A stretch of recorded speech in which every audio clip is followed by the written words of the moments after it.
The hills of Jerusalem were humming, not with war sirens but with the low sound of shofars. From rooftops and stone alleys, the call spread as faces turned east toward the Temple Mount. The morning had started out ordinary, until an underground thump interrupted work by the Kidron Valley. Tools stopped in midair. Over the radio came the order: "Halt everything. Before we continue, go ahead and click subscribe and turn on the bell, so YouTube knows this content is relevant and shows it to more people." Minutes later, a convoy arrived. It wasn't bringing armored vehicles. It was bringing Torah scrolls. In the center, carefully, came a red heifer, intact, without blemish. It was the first time in 2,000 years that an animal like that set foot on that ground. The murmur of the crowd grew. Cameras went up. Above, drones scanned the ground beside Mount Moriah and revealed markings in the dust, a sharp rectangle.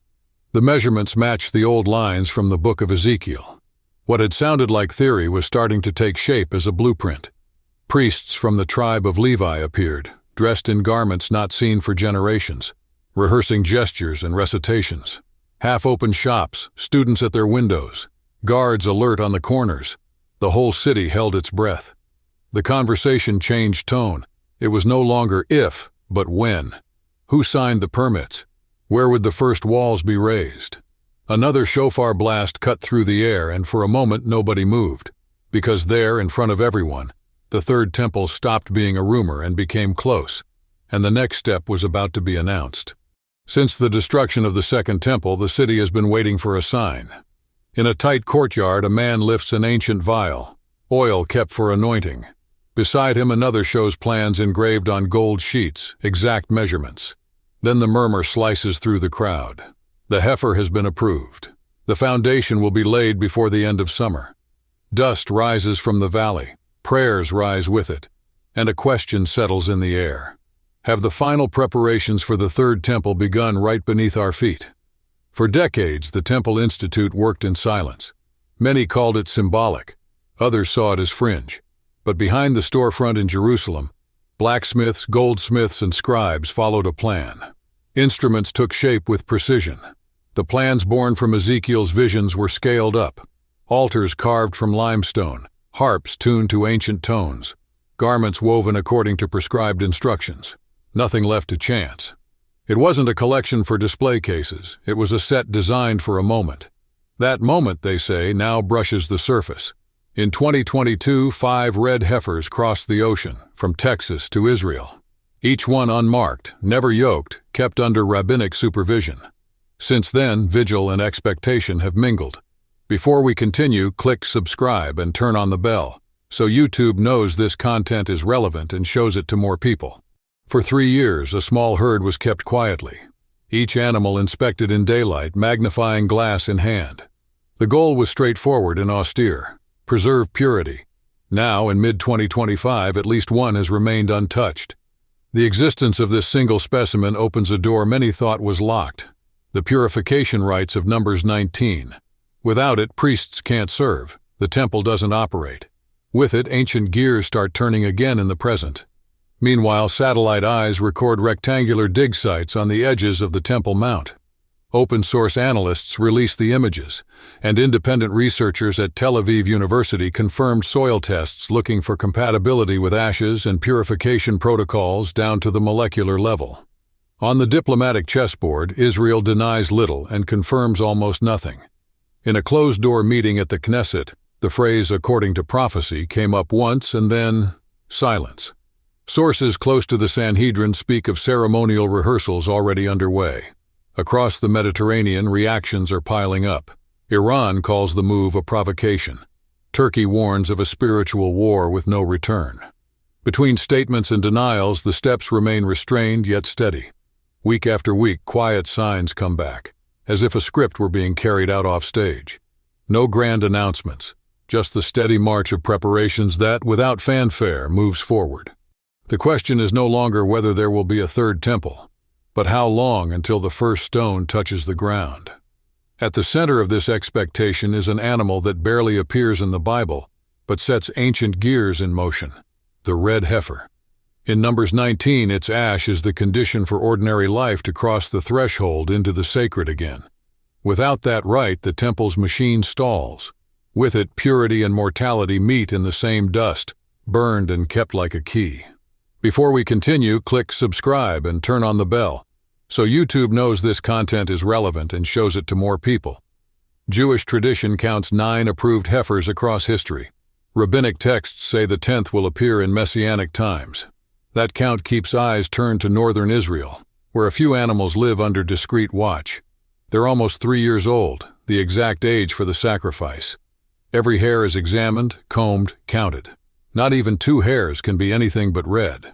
If a flaw shows up, the count starts over like a clock reset to 0. So far, 1 heifer remains without disqualification. A rabbinic council has already rehearsed the purification process, step by step, so that when the day comes, everything can happen without hesitation. Time remains the silent arbiter. If she makes it through the required period without flaws, the door opens. If not, everything returns to the start. Completed. The table of showbread is already prepared. The altar of incense, the trumpets, the priest's garments, all packed, waiting. Now a new movement has taken shape. Quiet reports from the Temple Mount sifting project speak of foundation markers, loads of limestone delivered without fuss, and quick meetings between religious authorities, archaeology teams, and state engineers. Something is aligning under the ground. The cornerstone won't show up at a ceremony. It will be laid in silence at the appointed moment, maybe in the city of David, maybe higher up. Meanwhile, the blueprint has left the page. It was digitized, encrypted, cross-checked with satellite images and field measurements. The ancient connects to the modern, stone tablets talking to touchscreens, priestly tradition calibrated by thermal scans and drone overlays. Even the robes follow recovered patterns. Techelet blue, extracted from Mediterranean snails and rediscovered after centuries, dyes the threads. It all points to a practical conclusion. We're not talking in hypotheticals anymore. The work isn't preparation now, it's pre-construction. Before we keep going, hit subscribe and turn on the bell. That way YouTube knows this content matters and shows it to more people. From a distance, those watching weigh risks, prophecies, and decisions. The question circulates sharp. Where will it be, and who will try to stop it? The Temple Mount has never been just stone. It's a center of dispute, layered memory, a promise on hold. For some, Haram al-Sharif. For others, Mount Moriah.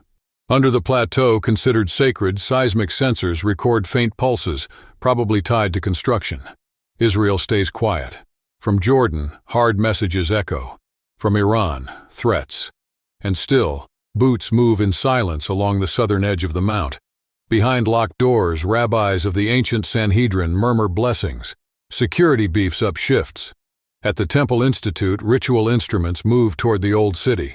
Private defense satellites track night movements. Loads being unloaded into tunnels thought to be sealed. Officially, nothing has changed. The mount remains closed, quiet.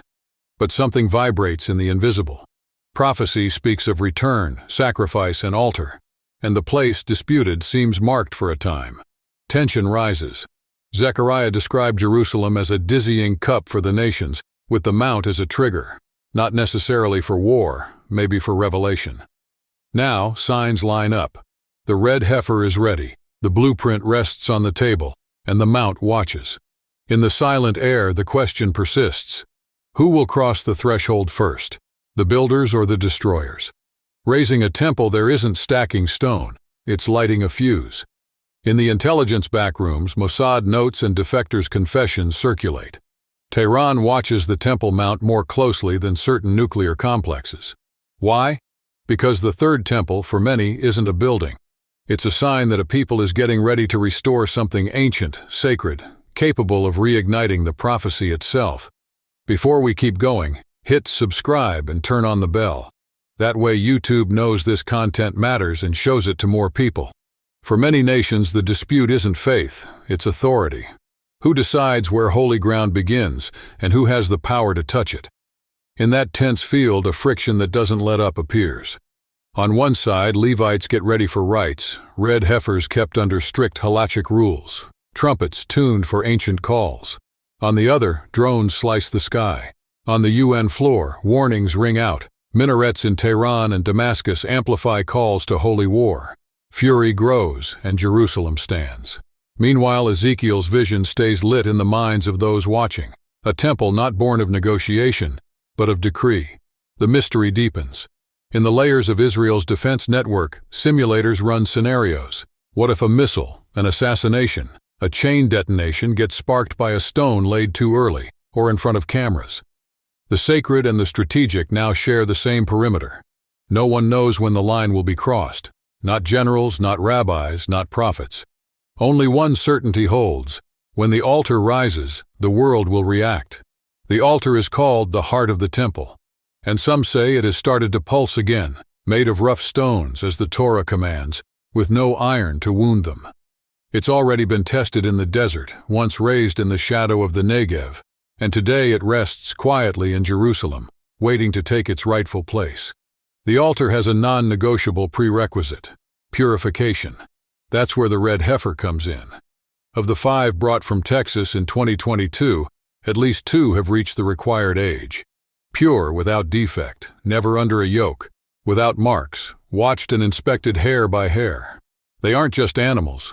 They're the means to produce the ashes that sanctify priests and utensils, as Numbers 19 commands. Without those ashes, no rite begins. With them, a door opens. And the plans are already on the table. Before we keep going, hit subscribe and turn on the bell. That way YouTube knows this content matters and shows it to more people. The ceremony is set for the Mount of Olives facing the Temple Mount. To carry it out, a ritually pure priest is needed, something absent for more than 2 millennia. That's why, over the last 3 years, a small group of Kohanim, descendants of Aaron, was trained, isolated, and purified under strict halakhic standards. The place is secure, the call has been made, the clock is ticking. When the ashes are ready and the water of purification is mixed, the first priest in 2,000 years will be able to go up to the altar, not to sacrifice yet, but to take back a role in a space called holy. And as the prophecies record, whenever the altar starts to pulse again, heaven responds. How this time? Not every battle involves steel. Many are fought in silence, underground, in forgotten chambers, in worn scrolls. That's where the fight over the third temple boils. Behind the headlines, the heifers, the altars, and the geopolitical tension, a deeper question remains. Did something happen beneath the surface? Reports point to quiet excavations by the Western Wall tunnels at night. On paper, they'd be infrastructure work. Behind the scenes, voices suggest another intention. They speak of chambers under the Temple Mount, ancient corridors that could hold sacred vessels, or something older. There are those who whisper a name that crosses centuries, the Ark of the Covenant. The echo of that hypothesis lines up with Ezekiel 43, which describes God's glory coming in through the eastern gate. For some, that glory has already been tied to the Ark. If a third temple is in the plans, maybe the central symbol needs to come back and take its place. Before we keep going, go ahead and click subscribe and hit the bell. That way YouTube knows this content matters and shows it to more people. No one confirms it. Archaeologists dodge interviews, but their gear is around. GPR scans, sensors in the ground, movement under scaffolding with no declared owner. And the Temple Institute has stopped denying. It just keeps saying, when the time comes. Because the temple was never just stone, gold, or ritual. At the center was communion. If that's restored, the mount will stop being scenery and become a presence again. A presence that changes calendars and shakes borders. Is the world ready for that? Or have we forgotten how to feel the weight of the sacred? Under headlines and military maps, something is waking up. A generation born after exile and war watches old blueprints pick up fresh lines. And while footsteps speed up in dark corridors, the sense grows that the preparations aren't just Israel's. They're the temple's own. Young people recite songs of ascent, women sew priestly garments in discreet workshops. Children walk through a model of the temple like they're recognizing an inheritance. It's not folklore, it's memory in motion. From Sinai to Babylon, from Golgotha to now, a line persists, and at its center Jerusalem pulses, still divided, still sacred. Ezekiel laid out measurements, Daniel recorded the desolation. Jesus warned that the holy place would rise again and time would catch a second wind. What if the prophecy stepped off the scroll and crossed the street? What if the altar breathed again? Almost everything is ready. Symbols remade, utensils forged, laws studied, animals bred. The threshold still has to be crossed.